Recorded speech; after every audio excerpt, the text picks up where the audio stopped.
Well, the FTX bankruptcy case is coming towards an end, and I'm just telling you, the headlines are a freaking lie. The headlines are saying how investors, people who had their money on the FTX platform, are getting their monies returned to them dollar for dollar. Now that's true, but the lie is they're not getting their actual Bitcoin back. See, what happened when FTX went into bankruptcy, at that time, Bitcoin was valued at $16,000 for other cryptocurrency on FTX, and said, all right, you are owed that in the bankruptcy case, not the Bitcoin, the dollar amount. Now here's why this sucks for people that have their crypto at FTX. Bitcoin now is worth over $60,000 per BTC. They don't want their $16,000 back. They want their Bitcoin back, which is worth over $60,000. They're not getting dollar for dollar back. They had Bitcoin stolen from them, not US dollars. And the Bitcoin is worth 4 times what they're actually receiving in the bankruptcy case. So the headlines are a total lie that these investors are being made whole in the bankruptcy case. Now let's give credit though to the trustee in the bankruptcy case, John J. Ray III, who has recovered a lot of this crypto and assets out of the Bahamas and other places where FTX was scrounging this stuff. They've even pulled back charitable and political contributions, and they've been able to use these funds to pay back these people who had money stolen from them on the FTX platform. Now, there's a huge lesson in these losses. The first lesson for any of you in the crypto space is do not leave your money on exchange at an unlicensed,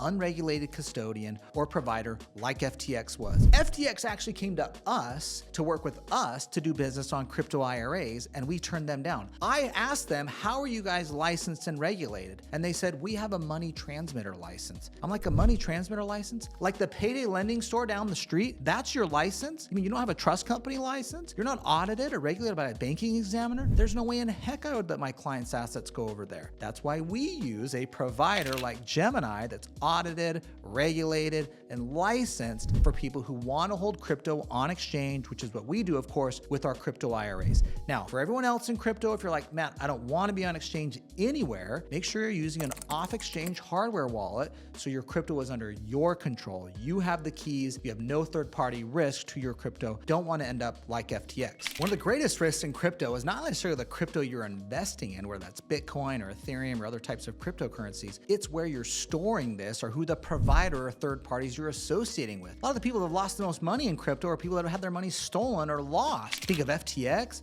Voyager, the cases go on and on where people have lost their crypto, not realized a loss in value, but they've had it stolen or defrauded or lost in bankruptcy like we've seen here in the FTX case. So it is critical you understand who you are working with. Now, for those of you using a hardware wallet, I've ran across this, of course, myself with many clients who have forgotten their keys. Now, for those of you using a hardware wallet, make sure you have the process and procedures and protocols in place so you don't lose your keys, so you don't lose access to the hardware wallet. There's lots of stories going around on this. We've run into clients of our own who've lost their keys and don't have access to their crypto. So make sure you're very intentional about that. You have a good process for it. We've seen some clients use safety deposit boxes where they store an actual hard copy of this because they're worried about electronic risk and it getting taken. So this is an important part of being a crypto investor, is learning how to properly store your crypto and to make sure you're using the right companies.